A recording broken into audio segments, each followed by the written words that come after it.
समय में अक्सर हमारे मुंह से निकल जाता है कि भगवान, तुम्हें मेरे ऊपर तरस नहीं आता, या ये हमेशा मेरे साथ ही क्यों होता है।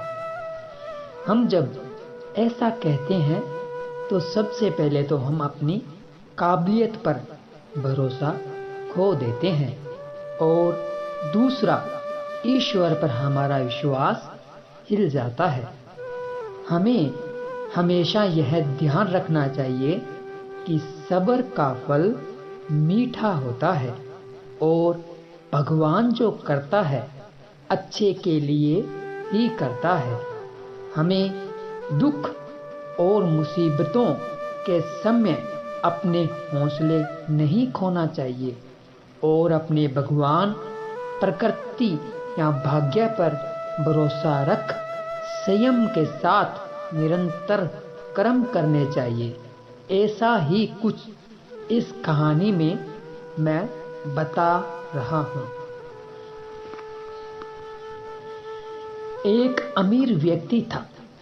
उसने समुद्र में अकेले घूमने के लिए एक नाव बनवाई और छुट्टी के दिन वह नाव लेकर अकेले समुद्र की सैर करने निकल पड़ा। वह समुद्र में थोड़ा आगे पहुंचा ही था कि अचानक एक जोरदार तूफान आ गया। उसकी नाव पूरी तरह से तहस नहस हो गई, लेकिन वह लाइफ जैकेट के साथ समुद्र में कूद गया। जब तूफान शांत हुआ तब वह तैरता तैरता एक टापू पर जा पहुंचा, मगर वहां भी कोई नहीं था। टापू के चारों ओर समुद्र के अलावा कुछ भी नजर नहीं आ रहा था। उस आदमी ने सोचा कि जब मैंने पूरी जिंदगी में किसी का कभी बुरा नहीं किया तो मेरे साथ बुरा नहीं होगा।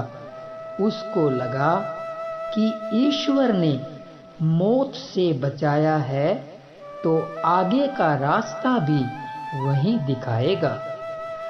धीरे धीरे वह वहां पर उगे झाड़ फल पत्ते खाकर दिन बिताने लगा, मगर अब धीरे धीरे उसे लगने लगा था कि वह इस टापू पर फंस गया है, मगर अब भी ईश्वर पर उसका भरोसा कायम था।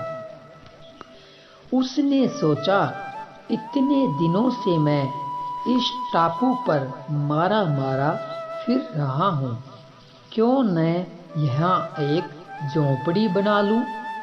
पता नहीं अब और कितने दिन यहाँ बिताने पड़ेंगे। पूरे दिन लकड़ियाँ और पत्ते वगैरह इकट्ठा कर उसने झोंपड़ी बनानी शुरू की। रात होते होते उसकी झोंपड़ी बनकर तैयार हो गई थी।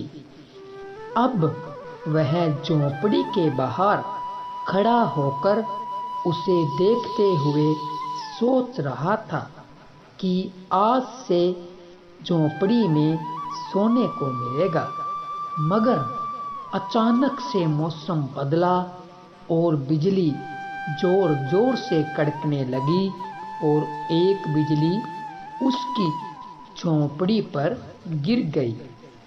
उसके देखते ही देखते झोंपड़ी जलकर खाक हो गई। यह देखकर वह व्यक्ति टूट गया।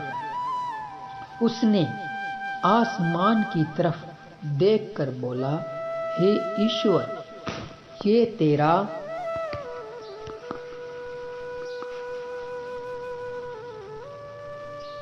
तूने मुझ पर अपनी रहम की नज़र क्यों नहीं की मैंने हमेशा तुझ पर विश्वास बनाए रखा। फिर वह इंसान हताश और निराश होकर सर पर हाथ रखकर रोने लगा। अचानक ही एक नाव टापू के पास आई। नाव से उतरकर दो आदमी बाहर आए और बोले कि हम तुम्हें बचाने आए हैं। दूर से इस वीरान टापू पे जलता हुआ झोंपड़ा देखा तो लगा कि कोई उस टापू पर मुसीबत में है। अगर तुम अपनी झोंपड़ी नहीं जलाते तो हमें पता नहीं चलता कि टापू पर कोई है। उस आदमी की आंखों से आंसू गिरने लगे। उसने ईश्वर से माफी मांगी और बोला कि हे ईश्वर, मुझे क्या पता था कि तूने मुझे बचाने के लिए मेरी झोंपड़ी जलाई थी। यकीनन तू अपने बंदों का हमेशा ख्याल रखता है। तूने मेरे सब्र का इम्तिहान लिया, लेकिन मैं उसमें फेल हो गया। मुझे माफ कर देना। तो इस कहानी से हमें यह शिक्षा मिलती है, दिन चाहे सुख के हो या दुख के, भगवान अपने बंदों के हमेशा साथ रहते हैं। हाँ, हम एक बार ईश्वर से रूठ सकते हैं, लेकिन ईश्वर हमसे कभी नहीं रूठता। वह हमेशा अच्छा ही करता है। अक्सर हमारे साथ भी ऐसे हालात बन जाते हैं। हम पूरी तरह निराश हो जाते हैं और अपनी ईश्वर या नियति से रूठ जाते हैं और विश्वास खो देते हैं, जिससे हमारी यानी आत्मा विश्वास में गिरावट होती है। लेकिन फिर बाद में हमें पता लगता है कि परमात्मा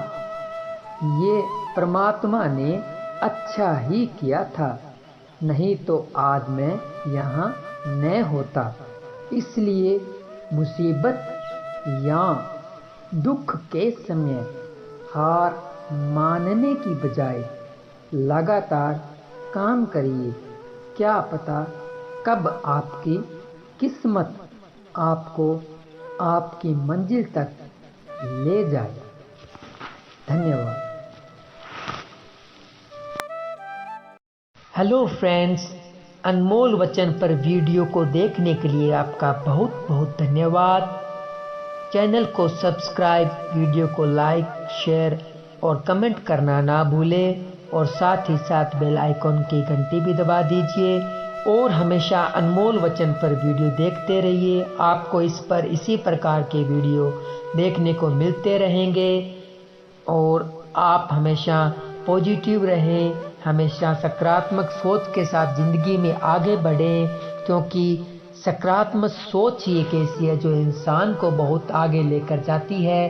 क्योंकि इंसान की ज़िंदगी में बहुत ऐसे मोड़ आते रहते हैं जिससे इंसान बहुत जल्दी नेगेटिव हो जाता है। लेकिन आप कभी भी नेगेटिव ना होएं, हमेशा पॉजिटिव रहें और पॉजिटिव सोच के साथ मेहनत करते रहें और पूरे जुनून के साथ अपने लक्ष्य की तरफ बढ़े। आपको कोई भी काम हो चाहे उसमें सफलता जरूर मिलेगी और साथ ही साथ ईश्वर के नाम का जाप जरूर करें, क्योंकि वो ईश्वर का नाम आपको पॉजिटिव सोच में ज़्यादा बढ़ावा देगा और आपको कोई ना कोई रास्ता अपनी ज़िंदगी के हर मुश्किल रास्ते में मिल ही जाएगा। तो आपका बहुत बहुत धन्यवाद। हमेशा खुश रहें और बने रहें अनमोल वचन के साथ। धन्यवाद।